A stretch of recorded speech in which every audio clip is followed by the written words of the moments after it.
धैर्य कितना है देख ध्यान छोड़, यानी कि सुनो ध्यान से, जाति के आधार पर काम यानी के मिला था। अब तो बताना पहले से, अगर ये जो लड़का कुर्सी बनाएगा अपने से, ठीक है, तो क्या कुर्सी सही बनेगा? नहीं। अगर कुर्सी सही नहीं बनेगा तो क्या आगे आने वाले समय में कोई इसको खरीदेगा? बोला चीज वाह, वो नहीं खरीदेगा। और नहीं खरीदने के चलते देखो तो क्या आदमी बेरोजगार हो सकता है कि नहीं? हो सकता है ना। तो यहाँ पर सबसे बड़ा क्वेश्चन पूछता है ऑब्जेक्टिव में कि जाति के प्रथा के आधार पर हम सभी करते हैं तो हमें क्या एक मिलेगा? तो बेरोजगारी देखने को मिलेगा। तो जाति के आधार पर हम काम देंगे ना तो धीरे धीरे पता खुद बेरोजगार हो जाएगा। एक तो वही भी नहीं करता है, तू कर रहा है, तो पैसा वगैरह में खुद लॉस हो रहा है, तो कुछ का सामान खरीद में नहीं करेगा तो तू बेरोजगार नहीं होगा रे। तो धीरे धीरे बेरोजगारी का जो सबसे बड़ा कारण है ना, से पहले एक जाति प्रथा थी, कि जाति प्रथा के आधार पर लोग काम मिलता था। ठीक है, इस बात दिमाग में रखना, सब हम पूछेंगे ऑब्जेक्टिव भी।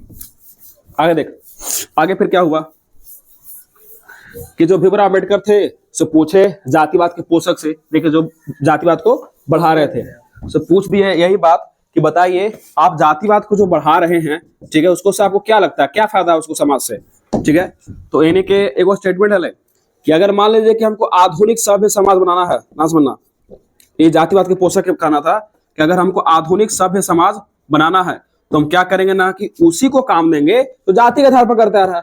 यानी कि मानना था ना रे कि मान लो कि बढ़ाई के बेटा बढ़ाई है ना, तो अगर हम ओकरा वही काम देंगे ना तो बखूबी कर पाएगा कि ओकर बाप दादा सब वही करते आ रहा है, तो वही करेगा ना तो अच्छा से काम हो पाएगा। और मान लो कि बढ़ाई के बेटा के हम ना नाई के काम दे देंगे तो सही से नहीं कर पाएगा, लेकिन वाला काम जरूर कर देगा, क्या बढ़ाई के बेटा था तो वही करेगा।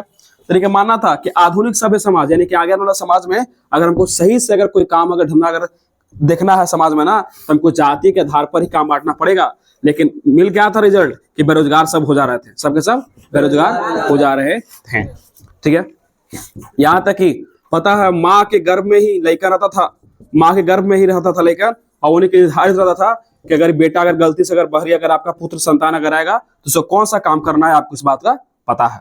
ठीक है, अब बताइए, मान लो कि यहाँ पर हम फैक्ट्री है, ठीक ना, एकरा में ना जाति के आधार पर हमको काम मिल गया है। ठीक है, तो थोड़ा लग रहा है कि जरा जाति के आधार पर काम मिलता होगा वो मन से करता होगा? कभी नहीं। यानी कि जाति के आधार पर हमें काम मिलती है तो हम मन के अनुसार से काम नहीं करते हैं, और मन के अनुसार से काम नहीं करते, काम क्या करते हम लोग? टालते हैं। और टालने के चक्कर में क्या होता है, इसको लॉस ऐसे फैक्ट्री के ही होगा, हमने को लॉस होने वाला नहीं है, फैक्ट्री लॉस हो जाएगा, डूब जाएगा। धीरे धीरे काम, मान लो क्या है सामान 200 पैकेट बनावे लगी और हमरा है साला बड़का मैनेजमेंट कर सका ली, हमारा बिल है ये पैकेट भरे लगी तो मन नहीं करेगा काम करके, और धीरे धीरे यही जाएगा भीतरे, साथ ही जो आदमी है वो भी बेरोजगार हो जाएगा। सिंपल यही बात है। ठीक है, अब एक लास्ट पॉइंट है, कल समझो, खत्म हो जाएगा चैप्टर। हाँ क्या काम समझा, एक ही को पेज में कहिए तब ना देख लेते ये चैप्टर। एक ही को पेज के है, एगो पेजवा में था इंट्रो, और एगो पेजवा में था इसे, एगो एकरा में था एगो आधा, सब बतिया एकरा में समझा खत्म कर दे। अभी बताना तो बाकी है, अभी तो बोलबे कर रहे हैं कि वो पॉइंट बचा था। अरे बाप रे, देखो ध्यान सुनो, एकरा में क्या हुआ था ना कि एक बात था कि जब बाद में फिर आगे बढ़े तो लेखक बोले कि आपको सबसे पहले ना एक समाज को अगर समृद्ध बनाना है, ठीक है, अगर आप चाहते हैं कि जो हमारा समाज एकदम समृद्ध बने, यानी कि आप जो जाति के आधार पर सबको बांट के रखे हैं ना, उस सबको खत्म करके ना एगो समाज को समृद्ध बनाना है, या फिर आदर्श लोकतंत्र की स्थापना करना है। ना समझना, आदर्श लोकतंत्र या फिर समाज की, क्वेश्चन बार बार पूछ रहा है एग्जाम में। समाज का स्थापना नहीं, ना सुनो, आदर्श लोकतंत्र, लोकतंत्र समझता है ना, में किसी साथ भेदभाव ना किया जा सके, यानी कि प्रजा का शासन हो, और समाज, हाँ समाज समझ में कर रहा है, वो जो असेंबली सोसाइटी में रहते हैं। तो लेखक बोले कि अगर आप चाहते हैं कि सबको आधुनिक सभ्य समाज को काम मिले, ठीक है, समाज के आधार पर, तो आप एक काम कीजिए, आप बस 3 गो पहलू को फॉलो कीजिए। ना सुना, 3 गो पहलू को, एगो था समता, पूछने की जरा समझना, समता, एगो था स्वतंत्रता, और एगो था भाईचारा। समता, स्वतंत्रता, एगो भाईचारा, ये पूछा ला क्वेश्चन। ठीक है, लोकतंत्र की स्थापना के लिए कितने पहलू? 3, समता, स्वतंत्र और भाईचारा। समता मतलब होता है समानता, समता मतलब समानता, स्वतंत्रता मतलब होता है ना मतलब कि फ्रीडम, समझ रहा है, फ्रीडम, आजाद, एकदम आजाद रहे, उसको इंग्लिश बोल दिए हम। भाईचारा मतलब होता है कि जैसे दोनों के बीच में है ना, वैसे। ठीक है, तो पहले के टाइम पे कहा ना कि अगर गलती से भी कोई अगर आदमी है, ठीक ना, ऊंच वर्ग के हो नीच वर्ग के पहले ज्यादा था ना विराट के टाइम पर, ऐसा मान लें कि बगल में अगर कोई उच्च जाति एक लड़का है और बगल में कोई नीचे जाते के लड़का के साथ अगर बैठ जाता था ना तो ऐसे छी छी छी, अब तू हमारे साथे बैठ गया, अब हमारा गौमूत्र से नहाया पड़ेगा, ऐसे नौटंकी चला ले, गौमूत्र से नहाया पड़ेगा, दूध से नहाया पड़ेगा, घर जाकर गौमूत्र से या दूध से नहालती ना तो सूद समझाती अपने आपके, ऐसे होता था पहले नौटंकी। अब तू बताओ अगर हमने कहा टच कर देंगे तो ऐसे ना भी बिहेव करेगा, नहीं करेगा, है कि सब चेंज हो गया है। अब किकरा अच्छा लगता है कि अगर हम कोई मान लेगा कैसा टच करवाई, तू हमारा छू दिला भैया, हमारा नहाया पड़ता गौमूत्र से, तो ठीक है जो नहा ले, हम तो चाहते ले आज टाइम पर ही मजाक होते थे, ठीक है। तो पहले के टाइम पर ऐसे ही होता था रे, और उसको यहाँ तक कि ना क्लास में अगर मान लो कि बेंच है ना तो बेंच पर बैठने तक की जाती नहीं थी, उन लोग सबको जमीन पर बैठाता था, बाकी सबके बेंच पर बैठाता था, ऐसी स्थिति चलता था पहले।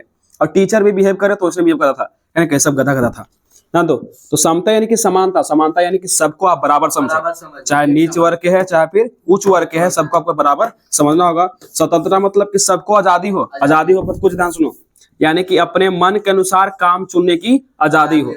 यानी क्या था, आजादी ना दिया था, सबको अपन मन से देना था कि जो जो जाति के वही जाति के काम करवे, लेकिन नहीं, एक में था कि रुचि के अनुसार, रुचि के अनुसार आप काम को चूज कर सकते हैं। अगर हमको बनना है टीचर तो हम टीचर रहेंगे, अगर हमारा बनना है आईआईएम के सबसे बड़ा सीईओ बनना है तो हम सीईओ बनेंगे, लेकिन एक में उस टाइम पर नहीं था।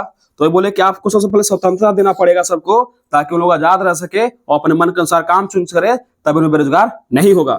और भाईचारा का मतलब समझ में करता होगा, सबके बीच में मेल मिलाप हो, और मेल मिलाप ना हो और में हो तो मिश्रण तो दूध और पानी की तरह, ये पूछ रहे क्यों जन, दूध और पानी के मिश्रण की तरह आपके बीच में भाईचारा का मेल होना चाहिए। देखो कैसे देखो ना से, अगर मान लो कि ये जो बकेट है, ठीक है, एक में हम इतना बड़े दूध डाल दिए हैं, ठीक है, दूध डाल दिए हैं, लेकिन अगर एकरा में हम 5-6 ड्रॉप का करे थे ना कि पानी डाल देवे तो क्या कोई आदमी पकड़ लेता है? कोई नहीं पकड़ेगा। तो ये बोल रहा है ना कि हम लोगों इंसान को भी दूध और पानी बनना चाहिए, कि हम लोग दूध रहेंगे, मान लो कि खाने का मतलब है कि हम लोग दूध बने रहेंगे, और कोई इंसान थोड़ा सा गलती कर लेता है, पानी है तो एकरा में अगर जा रहा है तो गलती है, एक सही चीज नहीं है वो, मिलाप कर लेंगे। हाँ, तो अगर पानी गिर जाता है, ठीक है, एकरा मान लो कि कोई व्यक्ति हमारे ही समाज में रह करके कुछ गलती करता है तो उसको सुधारने की कोशिश करेंगे और अपने में मिला के रखने की कोशिश करेंगे ताकि वो बिगड़े नहीं। अब मान कोई तुम्हारे घर परिवार में है तो नहीं है, ठीक ना, कोई अगर भाई अगर बिगड़ जाता है तो घर वाला समझाता है कि नहीं, समझाता है ना। अब मान लो कि बिगड़ गया, चल निकल यहाँ से, अब तेरा कोई काम ना हो, तू एक बार फिर आप सोचो अब बिगड़ ना तेरे, खत्म ना होता है। एक बात याद रखना, दुनिया में जो होता है ना सब फैमिली सब कुछ है, तो 1000 गलती कर लेगा फिर भी तोरा फैमिली वाला एक्सेप्ट कर लेगा, ये एक्सेप्ट कर लेगा तोरा आराम से, लेकिन बाहर वाला तो गलती किया तेरा एक तो बार बार करता हूँ, सामने साथ आप 50-60 को भीड़ जुड़ जाती, कोची तो होई देखे लगे था। तो वही सब नौटंकी है। तो वही कि दूध पानी के मिश्रण की तरह भाईचारा का अति भाव होना चाहिए, तभी जाकर के हमारे मतलब के जो है ना से अति की लोकतंत्र का एक स्थापना होगा और लोग अपन अंदर से जातिवाद की भावनाओं को भूल जाएंगे, ठीक है, आदर्श समाज का आदर्श लोकतंत्र की स्थापना हो जाएगी। अब बताओ ध्यान से, क्या जाति प्रथा एक हानिकारक प्रथा नहीं है? एक अनुसार से काम मिलेगा तो हम बर्बाद ना हो जाएंगे रे। अब मान ले कि हम जात से मान लो कि बनिया है, ठीक है, मान लो अब बनिया है तो हमको ज्यादा हमने के सबके काम को होता है सेलिंग करने का, ठीक है। अब हमारा कोई, अब हम टीचिंग का काम कर रहे थे, मान लो टीचिंग काम कर रहे हैं, अगर जातिवाद के पोषक के टाइम पर जरूरी होता का विकास हुआ, तू का कर थे रे, क्या तेरा पढ़ावे लगे रे, चल निकल अपन दुकान संभाल, बड़ा बड़ा मुकेश अंबानी वाली सब कुछ करते थे, चल निकल, ऐसे करता, पहले यही सब नोटंकी चलता था। तो वही सब नोटंकी कितना खराब लगता होगा, सोचो कि कोई व्यक्ति काम कर रहा है उसको वहां से उठाकर कोई और काम दे दिया जाए जबरदस्ती। तो वही सब चलते, जो जाति प्रथा था से समय पर आधार पर बटल था, वो क्या था उसी के बारे में है। तो अपने आप में एक हानिकारक प्रथा है, ठीक है, यही था। एकरा में हमें कैसे क्वेश्चन पूछते हैं तो नहीं कि जो प्रीवियस ईयर पेपर में पूछल है आधा तो नहीं बना लेगा अपने से, ठीक ना। अरे ऑब्जेक्टिव वो आप पूछबो तो नहीं से बनल का, जो सही चल रहा है, सही चल रहा है। आज के बाद फोन का कैमरा से रिकॉर्ड करेंगे। देख लो बुक जो पूछल है क्वेश्चन ना कैसे, वही पूछ रहे तो नहीं से बताना, ठीक ना।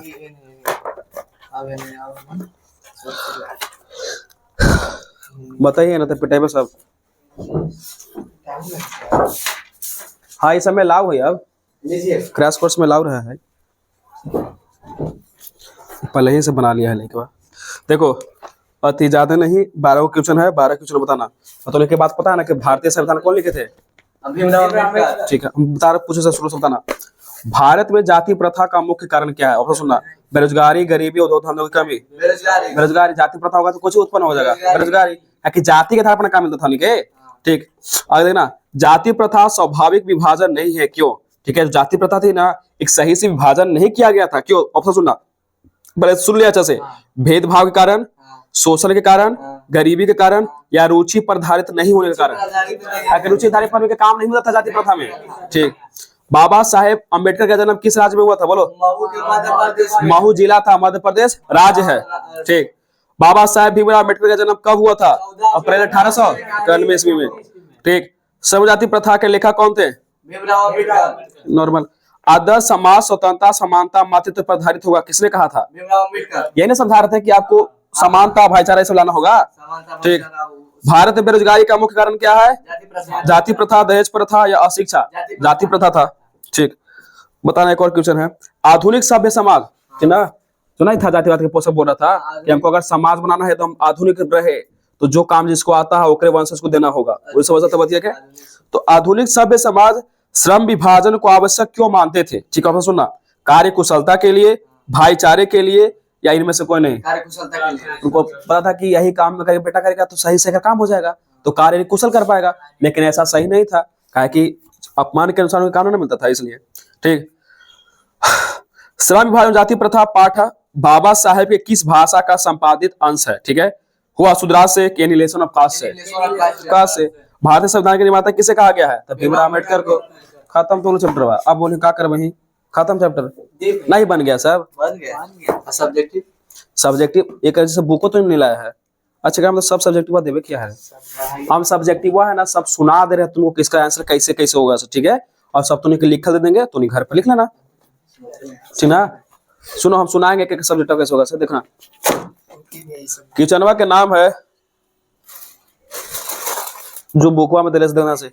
भीमराव अम्बेडकर किस विडंबना की बात करते हैं? ना समझना, मैं समझा रहे सब बतिया के। यहाँ पर है, देखो, भीमराव अम्बेडकर किस विडंबना की बात करते हैं?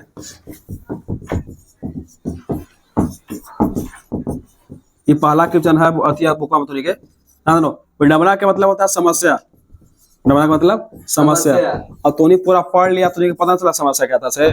तो समस्या यही था कि देखो, जो व्यक्ति चाहता है कि आधुनिक सभ्य समाज के लिए हमको क्या करना हो कि जाति के आधार पर काम को बांटना होगा, तो ये सोचना गलत है। क्योंकि जाति के आधार पर काम बांटने से अगर किसी को अगर मन के अनुसार काम नहीं मिलता है तो वो व्यक्ति बेरोजगार हो सकता है। यही कर सा और सब तो लिखल मिल जाएगा। ठीक ना? तो नहीं उतार ले ना घर रे कि सब घर जाके बड़े लिखे पढ़ते बाप बाप आज से पर नहीं मत करिए ना, तो फिर यहाँ लिखा होता फिर तुम 3 साल में खत्म हो तो सिलेबस में ना। सो जाति प्रथा भारत में, ठीक है, जाति प्रथा भारत के बेरोजगारी का एक प्रमुख और प्रत्यक्ष कारण कैसा है? ठीक है, जाति प्रथा था ना कि भारत में बेरोजगारी का प्रमुख कारण कैसा था?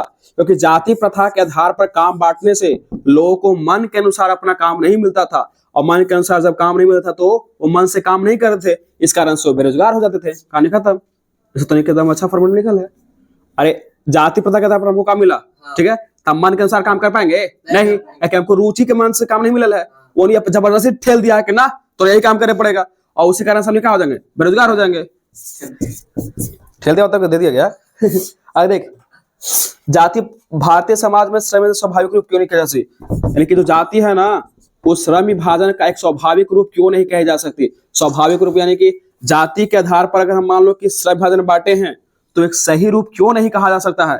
क्योंकि जाति के आधार पर अगर आप श्रम विभाजन को बांट रहे हैं ना, तो आप किसी भी पर्सन को अपने मन के अनुसार उसको नहीं दे रहे हैं, जबरदस्ती दिया जा रहा है, जो उसके लिए सही नहीं है।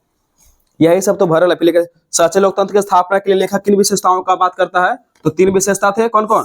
समता, भाईचारा और हाँ स्वतंत्रता। समता यानी कि हमको सबको समान समझना है, और स्वतंत्रता यानी कि सबको अपने मन के अनुसार काम कर सकता है, चूज कर सकता है, और भाईचारा यानी कि दूध के पानी मिश्रण की तरह होना चाहिए।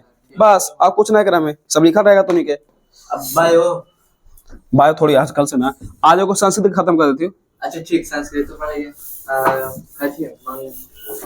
ले ले है संस्कृत तो नहीं ला, बुक में तो नहीं लाया है नजरे। क्या है कहाँ से लेंगे? आधा घंटा लगेगा। अरे पागल, मिलता है ये नहीं, बुक स्टोर है नहीं है, सब करवा रोड जाना पड़ेगा। आपके पास नहीं है? घर ही ना होगा।